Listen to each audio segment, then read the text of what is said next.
with that, I'm going to start to record. Again, welcome everyone to the Colorado Main Street Program's Market Opportunity Assessment. We will get started here. Please type your questions in the chat box. I forgot to hit record here, so I'm going to repeat a couple of things so it's in there so that we can address those as we move through this. I really do want to extend a huge gratitude to Gabe Preston with RPI, who has done about a ton of these assessments in our communities over the last 3-4 years. I think the first one, Gabe, was 5 years ago in Granby. He's done some amazing work, and I'm going to just pass the baton to him to get us started here on the first part of a two-part series. He's going to cover the building and business inventories that he's done for a lot of you and how to use those tools. And then we're going to take a short slight recess, and then we're going to tee it up into the market opportunity assessment. So with that, Gabe, it's all yours. Okay, thank you. So yes, as Gail mentioned, we've done quite a number of these projects throughout the state for our wonderful Main Street communities, and so we're going to start by going through. This is really sort of a reference and user's guide for the business and building inventories. They're all of them are a little different depending on the data that we had available to us. But we sort of thought, given that, it's for some of you all, it's been a couple of years since we completed your business and building inventories. And for those of you that where, this product is in your near future, just to give you an idea of what of good things to come. So I'm just going to kind of run through a sort of a review of what's in the business and building inventories and some examples of how you might put that tool to work. And then, as Gail said, we'll take a quick break and do a similar exercise with the market analysis and opportunity assessment component of this. So for several of the communities, we've provided both business and building inventories and the market opportunity assessment. And then for some of them, we provided one or the other. So I'm just going to, with that, kind of start down through my description here.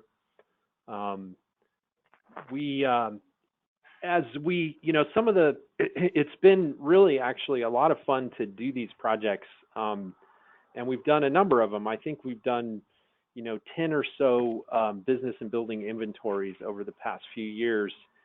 And as we started to get better at it, we ended up really developing these inventories as 3 different worksheets in a Microsoft Excel workbook. Some of the earlier ones that we did are organized a little differently, but we have been really for the last couple of years using this format where we have essentially one Excel workbook that contains the business inventory, which is really information about each business located in your Main Street area, and the improvements inventory, which is maybe sometimes titled the building inventory, but that's information about each building. So there's one row for each business in the business inventory, one row for each building in the improvements inventory, and then the property inventory, which is information organized by each lot or parcel. So some parcels have more than one structure on them, more than one building. So there's sort of different information provided in each one of these tabs.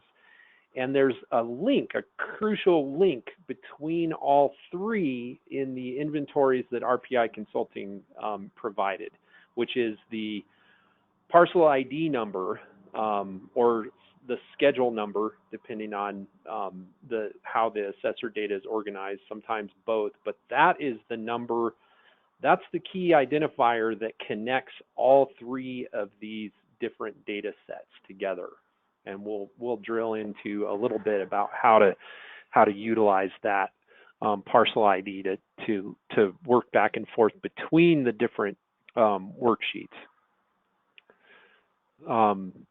So, you know, some of the things just that are in these inventories, like I said before, each one is unique in that we were working with data that was available to us at the beginning of this, and going from there to sort of fill in the gaps. But in a business inventory, you're typically going to have the name of the business, the physical address of where the business is located, the owner names, and very importantly, the owner contact information.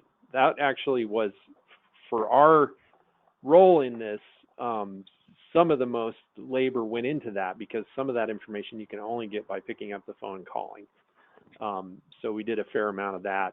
And the type of business. So, you know, we have some communities have their own classifications that they use, you know, like for example, Ridgeway in their listings had already started to sort out which businesses are creative businesses and which businesses are not.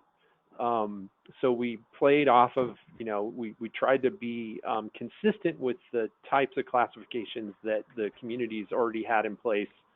And then we have our own classification, which is different than, you know, your federal classification with NAICS codes and stuff like that. So more descriptive and useful for downtown businesses. And then that very important parcel ID number, and sometimes the business website, if we were able to get that information. So those are typical columns or fields that you'll see in a business inventory. The building and property inventory is a much more extensive database, and it's we gathered this information from county assessor records, and so you'll see anything, you know, first of all, the identifiers that tell you where it is, the physical address and the parcel ID. We have a listing of the names of the businesses that occupy each building, and because some buildings have more than one unit and more than one business in them. And then a lot of detail about the physical characteristics of the building itself. And this is where the data starts to vary from place to place based on how the county assessor keeps track of these details. But typically there's a fair amount of information that describes what kind of building it is, how, you know, the intended use for, you know, the reason it was built in the first place, the architectural style. There's different use codes that tell you what the use of the building is. Year built, condition, stories, tons of detail about the structure itself. Hey, Gabe, hold on just a second. There's some feedback on the line. Can you guys mute your phones so that we don't get that and we can hear Gabe? Thank you. Owner name, contact information, you know, that's something we can at least get their name and address from the assessor database. Sometimes we can get more information than that, but usually it's just name and address. We can even get a lot of times the most recent sale and what the date of that sale and how much it sold for. So lots of information about the business itself. But why do we do this? Why have a business inventory? Why have a building inventory? Well, the short answer that you all are aware of is that it's a requirement to achieve designated or graduate Main Street community status. But there's a good reason for that. You know, with regard to the business inventory, one of the most important reasons why we need a business inventory is the ability to communicate with the businesses in the Main Street area. You know, so that the name of the owners, the contact information, crucial information to have for when, you know, say there's an evening event planned and sort of a coordinated retail type of event. We need to let people know when that is and what's involved in it. Maybe there's a construction project downtown that people need to be aware of, that sort of thing. So obviously communicating with your businesses is very important, and being able to do that efficiently through email and listservs and that sort of thing is the best way, the quickest and most effective way to do that. The other thing that it provides you is an inventory of the different types of businesses that are in your Main Street area. And a lot can be garnered from that. And those of you that have received our market and opportunity assessments know that we use that, the inventory to determine what the business mix is downtown, identify some of the gaps, and identify some of the sectors that seem to be well served. And sort of match that objective information against our intuition. If we keep the business inventories updated, it can become a really good baseline for tracking business growth and change in the composition of the businesses over time. Really the thing that we've learned from this is that when we begin these projects, there are different lists, and then a lot of the communities feel like they have a sense of the businesses that are in the Main Street area, and that's all fine. But if we want to use it as an analytical tool, as a strategic tool, we really need to have it listed in a spreadsheet so that we can actually use it and put it to work. With regard to the property, the building and property inventory, it's also a requirement, and probably the most common use of a property inventory is for determining what's occupied and what's vacant. And that's a good reason to keep your inventories updated and connected, to be able to know which businesses are where, and also have an idea of which buildings are where, so that between those two types of information, those two sets of information, we can tell what's vacant. It's also good to know what types of businesses are where in your Main Street area. So the larger Main Street areas may have different trends in different parts of the area, in different parts of the Main Street area. It's relevant, public improvement projects are, sometimes they can be located in one place or another, and it's kind of important to know what types of businesses are located where that, connection down to the river trail or whatever that project might be. It allows us to know who owns the buildings. So if we want to be able to reach out and communicate with the building owners, we can do that. Gives us a real sense of what condition the buildings are in, what kind of building it is, the ability to identify vacant lots.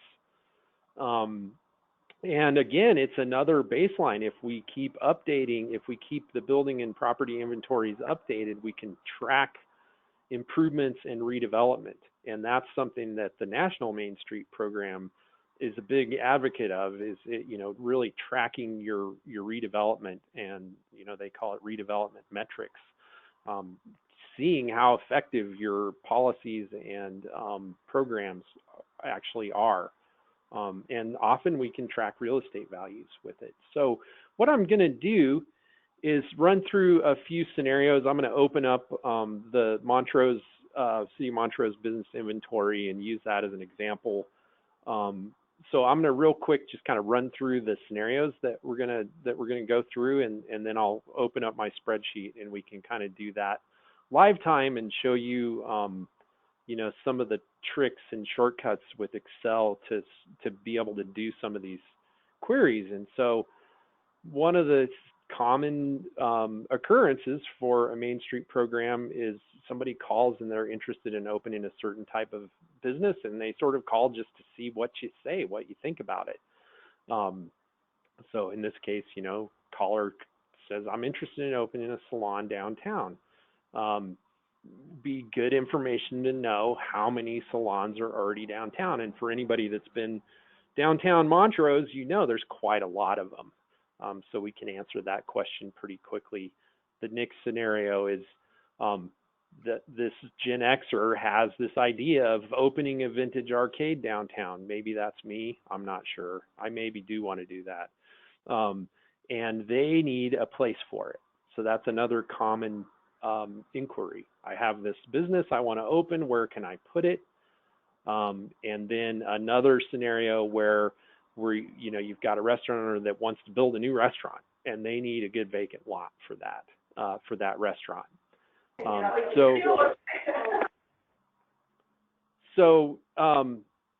just starting off here with the salon question.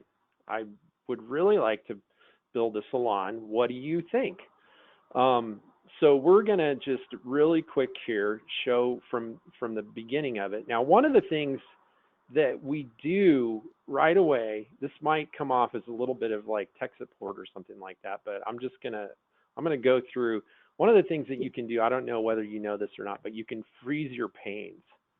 So if you you want to just continue to see the heading of your spreadsheet, you can go in there, click this cell right underneath where you want it to freeze, go in here, tell it to freeze panes, and then you can roll up and down without losing your headings.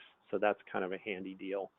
And this, that's in your view tab. And then everything that we do in terms of querying the business inventory, we can do on the home tab on Excel.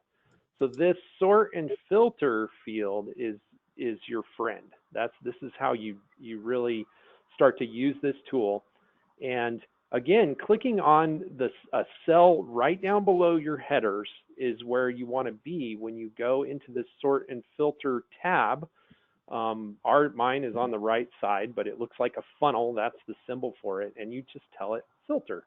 And that gives you, it always sends your columns in a different direction than you want it to be. I don't know why it does that, but that gives you these drop-down lists, right? So for the salon question, we have a lot of different business types. That's our field here, biz type, that we're going to be looking at. And we're going to use that field to identify the types of businesses that we're looking for. So we're looking for salons. Right now, everything's checked. And if you uncheck this select all, it'll uncheck everything in that list. And so then we can go down. This will list every type of business that we have in this database. And we can start to scroll down looking for salon type businesses. Just kind of scrolling down here, making sure we don't miss, oh, there's a nail salon. Not a hair salon, so we'll go ahead and check that, and then keep going down here. We'll check salon, and then you just press OK, and this thing filters out all of the salon businesses, so we can see them all right there. These are all downtown, quite a lot of them. There's our nail salon, Happy Nails, and there's 25 of them. So whenever you make one of these selections, down in your lower left-hand corner, it'll tell you how many it is selected based on your query.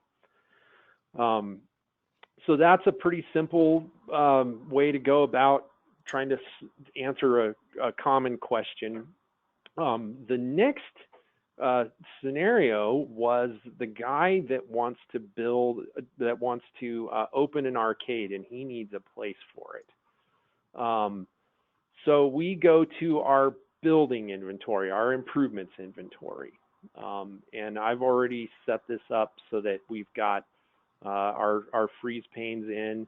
I know that we're going to end up doing a query here, so I click on that cell right below the headers, press our filter button, always sends us off to the right. Don't know why it does that, but we've got our filters on here, and what we need is a vacant building, right? So the way the building inventory is set up, and some of them are different again, is we have all the businesses listed by column that are located in each specific building. So if we scroll down here, you can see there's several buildings that contain multiple businesses.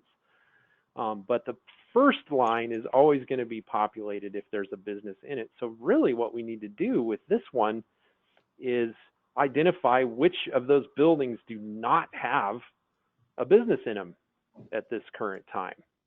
So we unselect the select all, right? Unselect, and then the blanks is at the very bottom always on these query boxes. So you can just go in there and choose the blanks, right? So those are the buildings. We know these are buildings. We have them all right here that are not currently occupied by a business. Now, this is where it gets a little bit more technical, but there is in each one of the inventories something that tells you what kind of a structure it is, right? So this SFR, that's a single family residence. We are looking for a building. This individual wants a building that is a storefront, a building that was designed to be a commercial structure. So we go in here and we select, this is a commercial building we're looking for. And we already know it's vacant, like we don't have any businesses in it. So we've got it narrowed down to commercial building. And then we go in here and this assessor database has this great field that a lot of them do. That's the architectural style. And it tells you what is going on in that building, like how is it being used. And we know that we don't really want an office.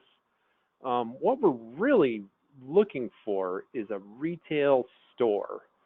So we can select retail store out of this field, and bam, we've got 6 different options.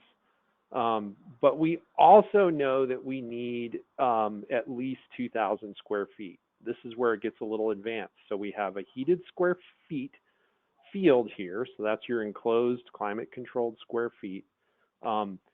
Say this was a much larger list, we can go down and use this number filters button right here.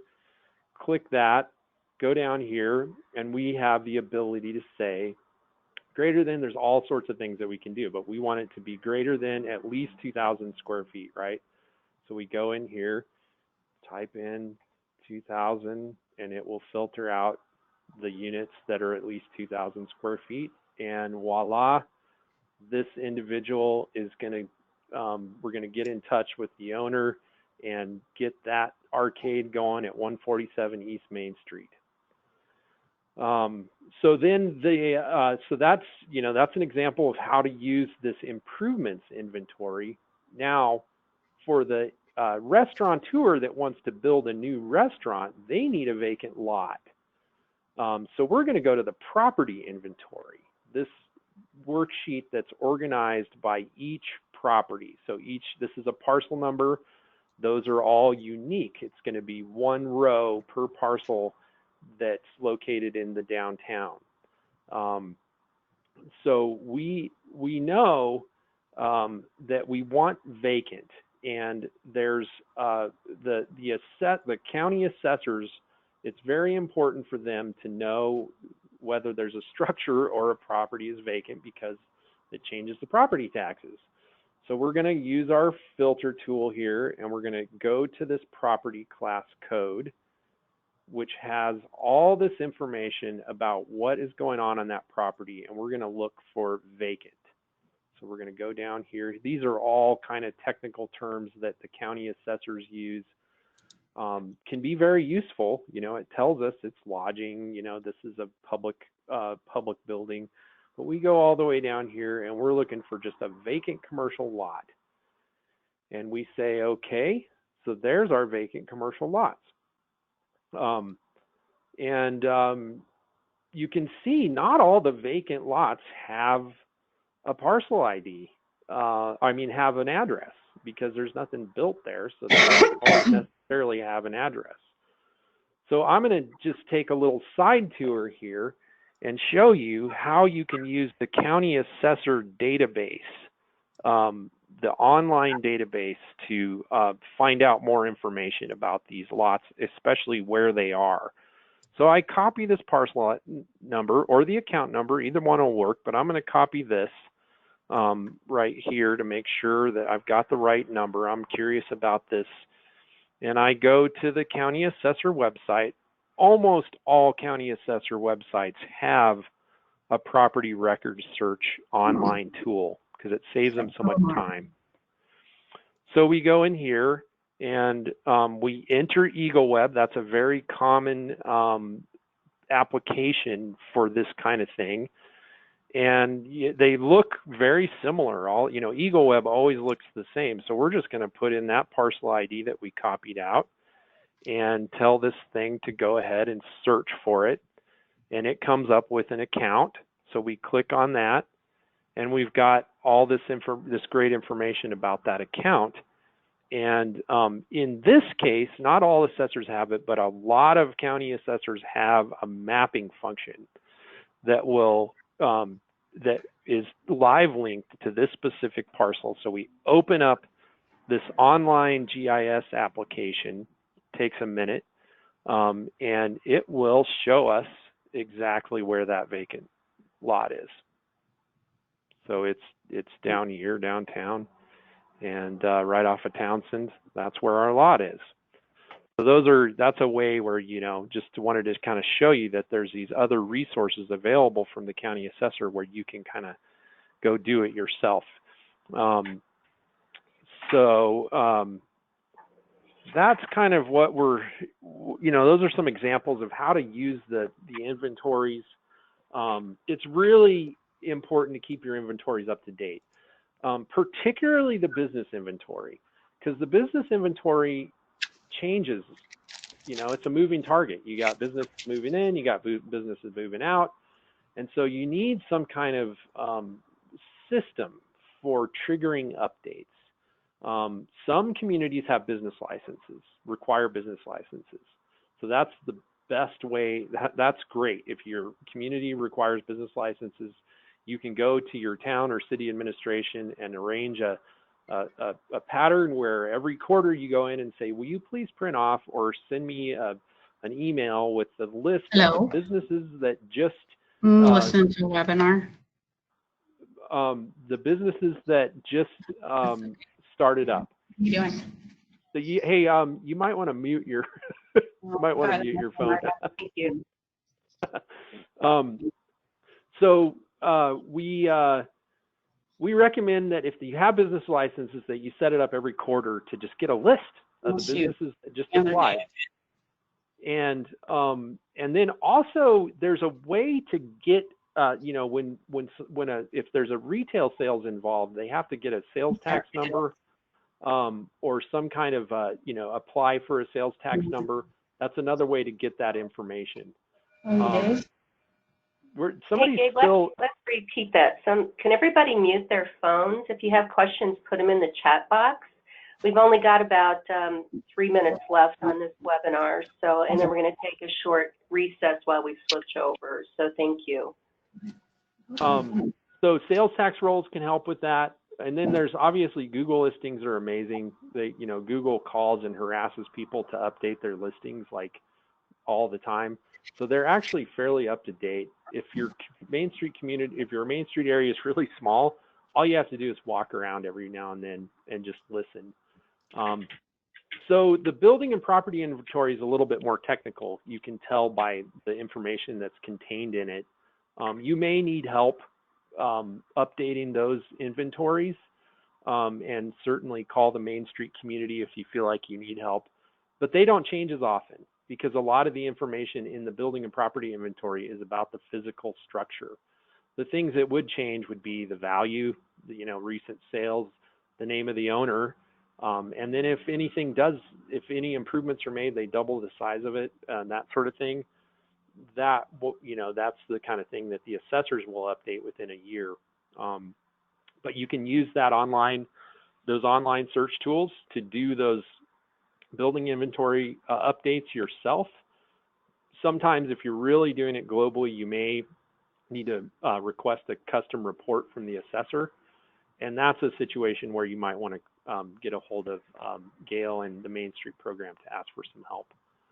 So Lisa has sent in a question here. She says, how often is it recommended to update your building and business inventory?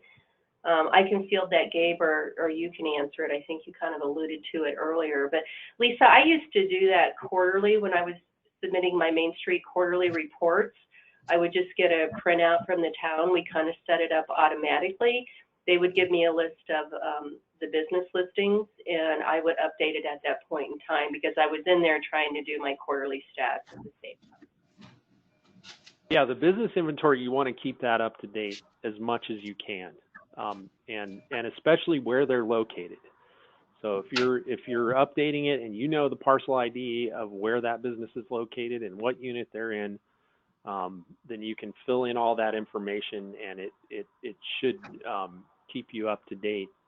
The building and property inventories, I think, maybe require a less frequent of an update, but it's certainly something that you want to take a look at every year or so, I would say.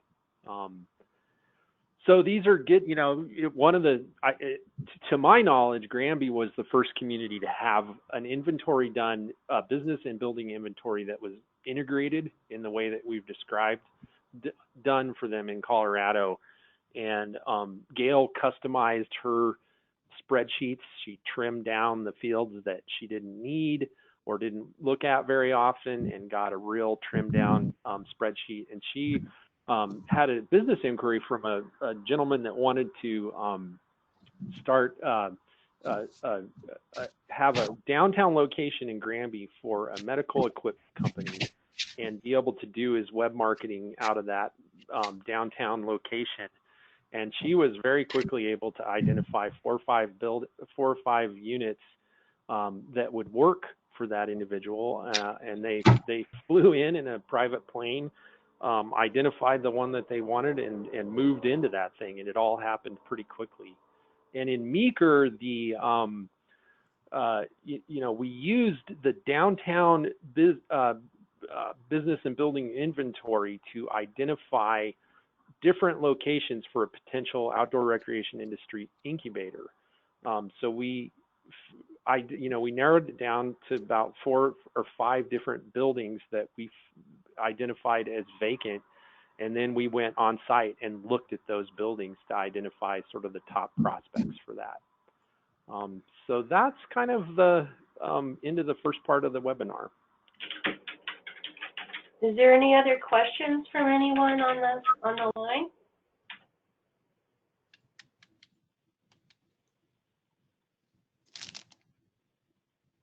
I don't see any coming in, Gabe.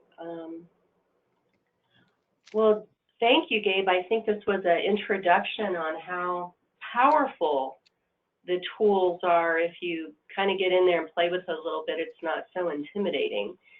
Can be, and how quickly you can respond to business requests or folks coming in wanting to either expand their business or relocate their business. And if there's no other questions, Gabe, how long do you need to switch gears over here to the market opportunity? A couple of minutes?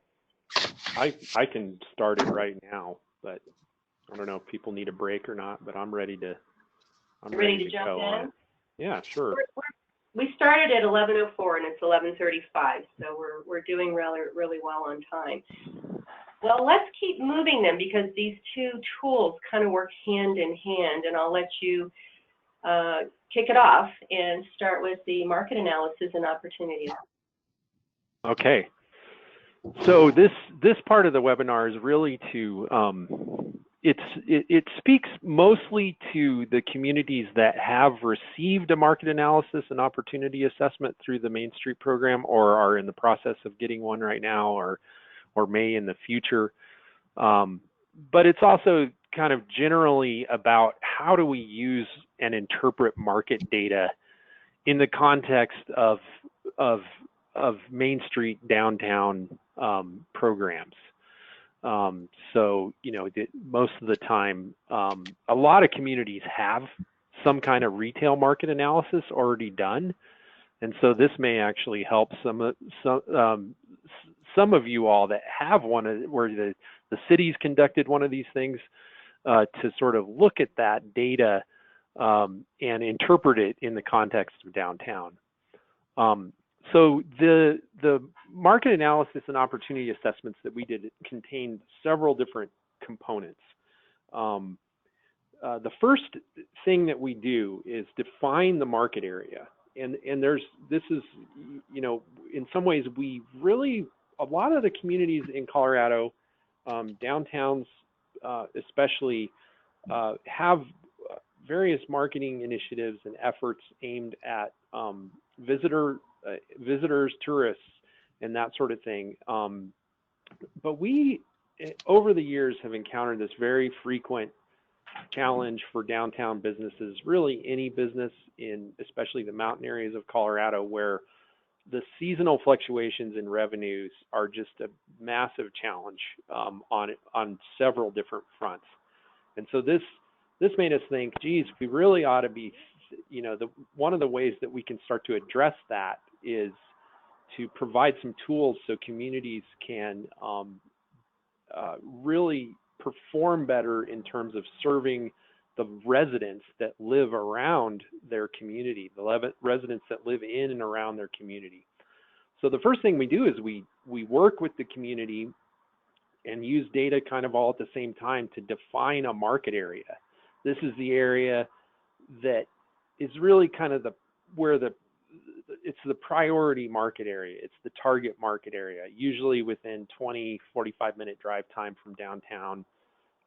You know, in a place like Lamar, where there really isn't much around Lamar, where Lamar is kind of like the big show in town, the market area can be much bigger. So we define that market area, we actually put it on a map, and then we use Esri Business Analyst and census data to identify demographic characteristics of the population within that market area. And Esri Business Analyst is incredibly powerful for being able to sort of aggregate important information like the total population, the composition of the household. Are they family households, single households, that kind of thing, income and education levels, and commuting patterns. Is there a lot of driving out of that community to go to work, or a lot of driving into that community to go to work, or a little bit of both, like a community like Woodland Park has kind of a lot of both of those. And then we've got the retail demand. This is the really powerful thing that Esri Business Analysts and other marketing platforms do. They're incredibly effective at estimating how much spending the households in a specific area are spending on retail in various sectors. Very powerful information. And they aggregate a lot of information, which includes credit card receipts, and Department of Commerce information, census information. So they aggregate a lot of different information to come up with these eerily accurate estimates of how much household spending is occurring in each retail sector. They also estimate sales within the entire market area. So we tend to look at all the other information that we can get about sales, local sales tax collection, lodging tax collections, et cetera, to sort of ground truth that information. We conducted a Main Street business survey, which is a business survey, customized web survey aimed at the business owners and managers in the Main Street area. And we put all this information together in the form of a Main Street opportunity assessment. And so this is where we get at leakage, which I'm sure is a term you all have heard. That's the amount of that's the money that people are spending elsewhere.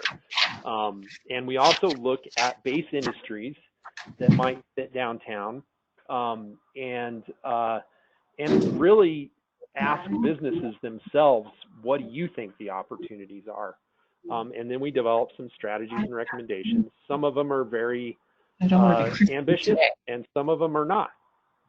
Some of them are pretty easy, low-hanging fruit. So just some of the terminology. Hey, Gabe, yes. We need to make another comment again. Somebody needs to mute their phone. We're hearing things. So or their computer. This is recorded. This would be great. Thank you. Sorry for the interruption. So the raw outputs from various retail market platforms are very similar. And we've determined this because we will go in and do a market and run a retail market analysis on a place that has had one done in the past few years using a different platform. And the outcomes are very similar. So this is, you know, what the inputs into this study are replicable. And to some degree, they're fairly affordable. Esri will you know, it's not that expensive. It's about $1,200 a year. But you can also call them and they will run reports for specific areas for a couple $100. But we've really tuned the market analysis for downtown. And so just some vocabulary again, demand is the amount of spending happening in the market area. The sales are just that, the sales. And when we talk about sales, we're either talking about the sales throughout the entire market area or within the municipality that we're working in. Surplus sales are where you have more sales occurring in a certain sector than your residents in your market area are spending. So a really common example of that is service stations. You know, if you're on a busy highway, you're going to sell more gas and junk food than your local residents would ever buy. And then leakage is just the opposite of that. Leakage is where your residents are spending money elsewhere. They're spending it in other communities or online. So those are some of the terms. Just jumping into an example of, you know, this is the leakage graph that a lot of you have seen in your reports and kind of the culmination of the retail analysis. Just a quick kind of interpreting this graph, the blue is the amount of dollar leakage. So that's the dollar amount that the models tell us the residents in your market area are spending somewhere else. So, you know, we could get depressed about that and say people are just not loyal and this is a bummer, or we can say, hey, this is actually an opportunity, which is what we prefer to do. The yellow bar is the percentage of demand. So that tells us how much of the total spending in this sector is leaking outside of the community. So one of the things to keep in mind, this looks like it's really scientific and precise. Just step back from it and say, okay, this is model data. Let's look for the sort of the obvious takeaways that matter for downtown and really try not to overthink it. So I'll start with the more subtle one. If we look at this, it looks like, so books, periodical, and music stores, these are things that belong downtown, or really would be nice to have downtown if we don't already have some. We look at this and it says 1.2 million in leakage in this one sector. Okay, so that's only 21% of the total spending in the market area, but it's $1.2 million in a business where, you know, $300,000, $400,000 would be pretty good to make, you know, to make it through a year in sales. So that's just one where we say, look, there's $1.2 million of opportunity there. That's enough for a business plan if we're clever about finding the niche within that. It looks like if we look up near the top of the graph here, it looks like restaurants are pretty well served. There's $5.2 million worth of leakage, but it's only 3% of the total demand that's leaking. So most of the eating out is getting taken care of, but it's still $5.2 million. So there may be a niche within that, you know, fine dining or breakfast place or something like that. But it's one where, yeah, you know, geez, we're pretty well covered in that. On the other hand, there is $15.3 million in leakage in clothing stores. So almost half of the total demand is leaking out of this particular community. So that's, you know, that's enough to really be looking at, like, there definitely are some opportunities within that sector to utilize, to get some of that $15.3 million. The general merchandise categories, you know, that's where you start to get into where big boxes are serving most of this, but it's almost $43 million in leakage. And so there are ways to think about this in the context of downtown. And specifically, Gail has this great example where when she was working up in Granby, the people, she got a common complaint that you could not buy socks and underwear in Granby. I don't know if this sounds familiar to you all, but she said, this is crazy that we don't have this. And then she got this market analysis done and said, look at how much money we're losing in clothing. And she actually went and talked to some retailers that were already retailing, certain kind of, high-end sort of niche clothing and other goods, and sort of said, hey, guess what? Everybody's saying they need socks and underwear. So one of the ways that you can sort of plug some of this general merchandise leakage is by pointing it out to business owners and suggesting that they broaden their inventory.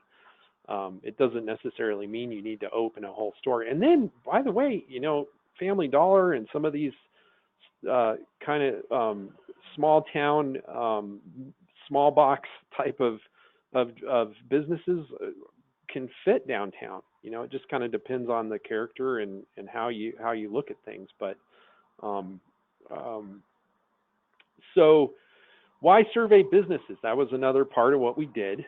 One of the main reasons we do this is to find out what businesses need. That's part of why we have the Main Street program, is to help businesses succeed and perform. So that's a big part of why we survey businesses. It's also, while we're at it, if we're going to survey businesses, we might as well broaden and update our business inventories. We can bring in websites, emails, social media use, all kinds of different information into the inventory. It's one question, common question is, how many of our businesses actually have websites that are functional? You can find that out with the survey.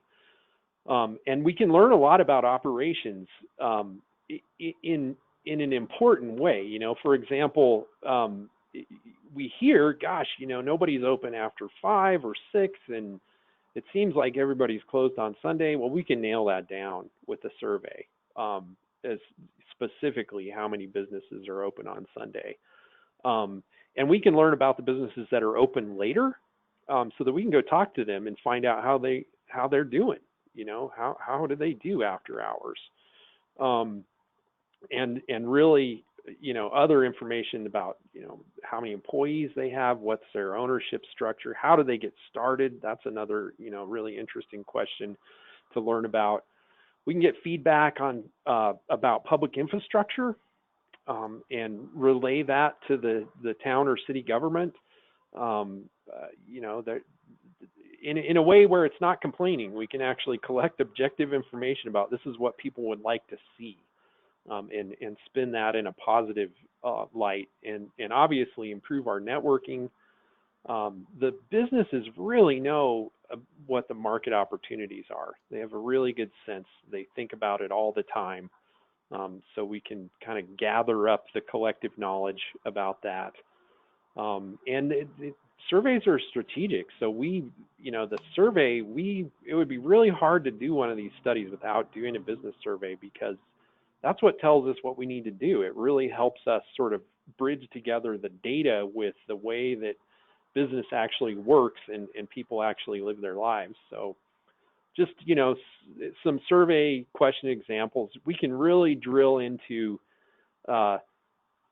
details about the kinds of facilities people need, the complaints and shortcomings of their current buildings and properties. And there's a lot of strategic action that can come out of the results for something like that. We can find out about future intentions of the businesses. Are they optimistic and thinking about expanding? We always ask about business needs and challenges, and have developed a list of very commonly cited challenges, and always kind of have this other in case there's something we didn't list. And then always tap in those businesses for what they think the opportunities and gaps are. And we can ask, all sorts of questions about their needs. Do they need financing? Do they need any kind of training?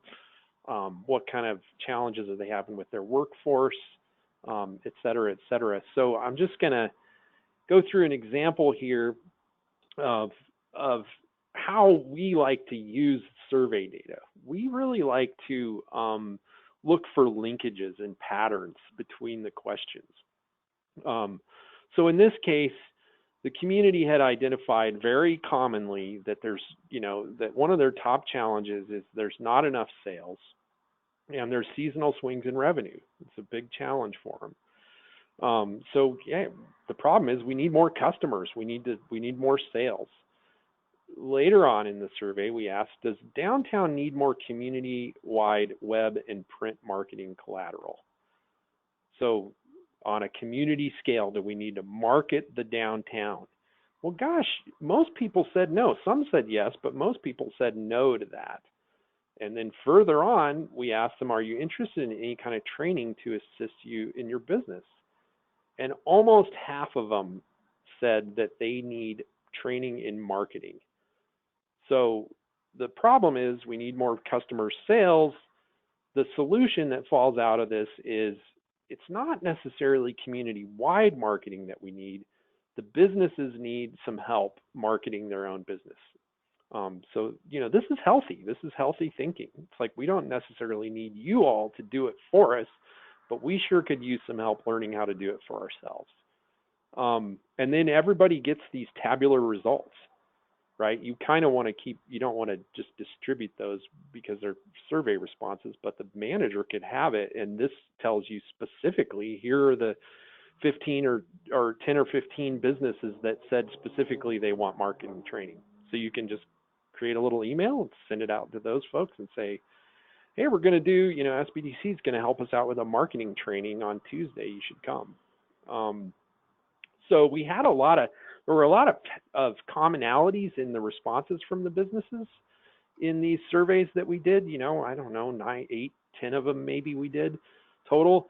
One of the take homes is that it's really hard to get the businesses to fill these things out. It's a struggle. And so those of you that had to kind of run the communications on this on the ground, no, it was a lot of work to get them to respond. But the businesses, despite how difficult it is to get them to fill it out, they really appreciate the opportunity to be heard. I just have experienced that at every turn, that they like it when, they're actively pursued to get so that we can hear what they think. And the business owners really know the market gaps. There's kind of an eerily accurate read from the businesses about what the gaps are, and very commonly the gaps match up with the retail market results. The most commonly cited market gaps were entertainment and just good old-fashioned shopping. So these are both things that are something to do downtown. That was, like, by and large the most common kind of gap. And business owners are very supportive of public improvements, and a survey is a way to put that in a positive light. Unfortunately, most businesses do not have a succession plan. So they don't have a plan for what happens if they get sick or if their sister gets sick and they need to move away. So, commonly 2/3 of the businesses are kind of an endangered species in some ways. If something goes wrong with the current owners, that business will probably leave with them. So something to think about in terms of training and communications with the businesses. Despite the former example, there's actually quite a bit of support for downtown marketing in most communities. The most commonly cited challenges would be low sales and seasonality by and large, by far. Finding and keeping employees right behind that. And then interestingly, lack of a marketing platform to communicate with local residents. And I think that kind of fell out of what we were trying to do with the market assessment. And then deficient public infrastructure. There's, and there's huge alignment. In Wellington, it was drainage, and that was like the number one thing that everybody needed. And it came through loud and clear that drainage was the issue. So the strategy and recommendations there, we drew those strategies and recommendations objectively, and then we got feedback from the community as we presented the results and sort of tweaked those recommendations. The recommendations could be an impetus for strategic partnerships with the city and town. Some of them are infrastructure. Some of them are things that the Main Street community might need some help with. It could be work plan material for your next project with Colorado Main Street. But some of these things take a long time. They're, you know, if you want to do a recruitment strategy, there's going to be some steps to take. But I mean, that's the key, is to work stepwise, make a little bit of progress, and then assess it and see whether or not it's worth continuing on with it.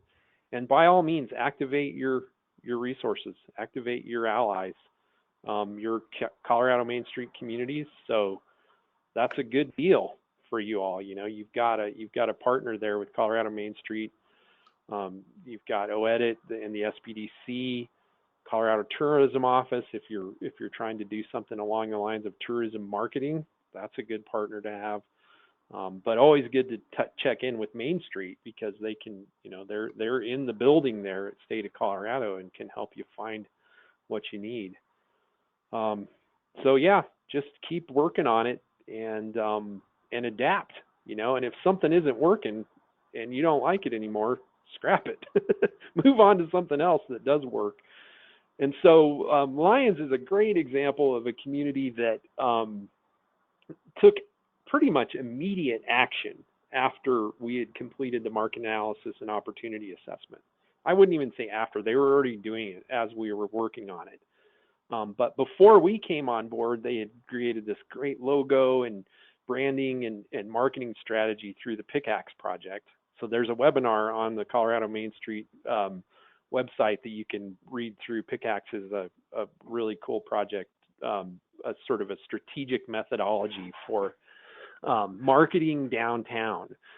And so we really, because Lyons is at the crossroads, it's a tourist community and that sort of thing, they have a lot of emphasis on visitor marketing and that sort of thing. We wanted to refocus them on the resident market because they're in Boulder County and you've got great customers all around you in Boulder County.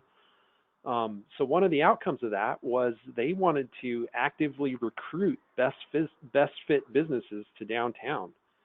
The way that they got going on that is they got in touch with Main Street, and Main Street put out an RFP, hired a consultant to do a recruitment strategy, a business recruitment strategy that's got a lot of public participation and involvement in it, and that is underway at this point.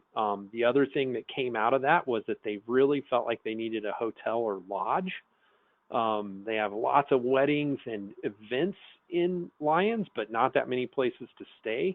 And so the town government actually took that on, and they're in the process of completing a hotel feasibility study so that they've got some information to approach lodging companies with to land a hotel downtown.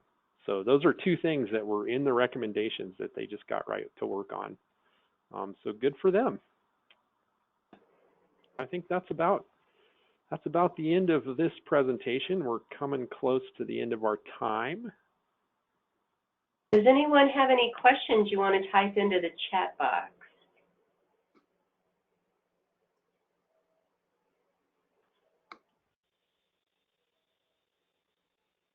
Does anyone have any comments on this? I know a lot of you have these tools. Did you find this helpful in terms of maybe looking at your data in a different way in order to work with your businesses on Main Street?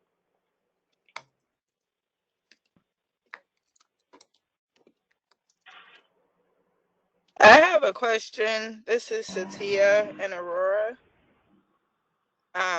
And it won't let me type I can't find anywhere to type because I'm on my phone. But you mentioned with working with the businesses and stuff, our businesses have an issue with signage where the city doesn't allow signage opportunities that meet the business owner's needs. And I would like to develop a survey to kind of see what it is that they are needing, but I don't know exactly what questions to ask. And I'm wondering if you guys have any examples or can give me questions that would help to develop a good comprehensive survey that we can then take to the city to help begin to address their issue. I do not have a ready-made survey that's focused specifically on signage. but it's certainly something, I'm sure there's something out there. You know, a lot of times the signage regs are developed as part of a code update. And so there is, you know, you're in this very expert-based process of updating the code. And so a lot of times there is not a very, there's not that great of a linkage and communications process back and forth. So I think that would be a great tool to use. But I can look around, I can think about this. Like I'm thinking that we may have some questions in some of our comprehensive plan surveys that would be more generalized. But in general with surveys, it does help to get somebody looking at it that has run a number of surveys, because there are lots of pitfalls that can kind of muddy the results and confuse people. Another way to approach that is just to, one of the ways that I go about that is I list in bullet form the topics of information that we're trying to get a hold of. That is actually the hardest part of doing a survey, is really trying to list the topics of information that you're trying, you know, topics that you're trying to get information about. If you can get through that, the hard thinking is over, and somebody that's written survey questions can go from that to having a survey on pretty short order. So that's definitely the first step, just bulleting out what you're trying to find out from them. Okay, thanks. That kind of helps guide me. I appreciate it. Gabe, we've got another question in from Gail in Woodland Park. She's wondering if she can get a digital copy of your survey questions that you asked to the business owners. And I'm thinking the one in Montrose was probably the most comprehensive. Sure. Yeah, we'll send a couple of versions of it. Okay. We were already we talked about Lions. That's one of the more recent. Lions and Montrose are the two most recent ones that we did, I think. So we'll, yeah, and we can send that out. And then Kaylee had a question. She said they had an analysis done last year. She wants to know how often you would recommend these studies be done. Well, gosh, yeah. I mean, some of the, you know, I would say that as far as the retail market information goes, you know, the take homes from that don't change that quickly. Unless something really does change in the community, you know, like it was you know, when, for example, you know, a new grocery store opens up in Woodland Park, like that's going to change the whole outcome of a market analysis in those particular sectors. So if something like that happens, I think it's worth really looking at it again. But I would say the shelf life on a market analysis is solidly, you know, 3 to 5 years, unless something really drastic happens. Now, the thing that you're going to want to really look at is an update on a more frequent basis are your recommendations.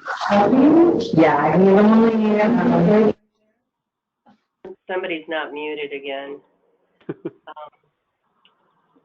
There's just one more comment that came in from Deidre saying she really appreciated the explanation about the building and business inventory and the sales leakage, and she wanted me to pass along a huge thank you, Gabe. Oh, yeah, of course.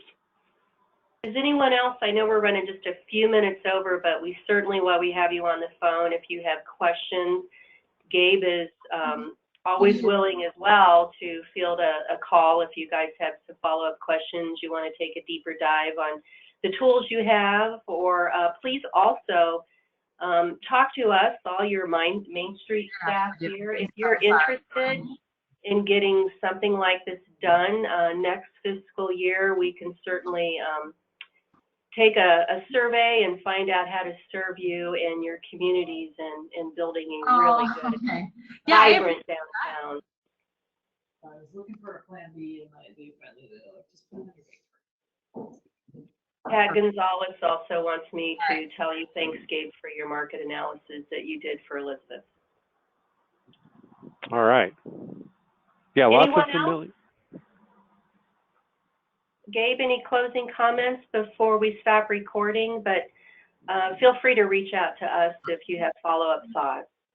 Yeah, always feel free to call me if you're looking at this. Like I promise I will pick up the phone if it rings, and I will get back to you if you leave me a message. All right. Well, with that, we appreciate the very large group of people that joined us today. As I said, we will upload this to our website shortly in case you need a reference. And it'll also be for folks that are interested in maybe getting this done to see the power of these tools. So with that, I will let everyone go, and we hope you have a beautiful day. And Gabe, thanks for all of your hard work that you've done for all of our communities. 105. All right. Thanks for joining us, everyone. Thank you. 210. Stop recording. I kept sending Angie a note. So you're not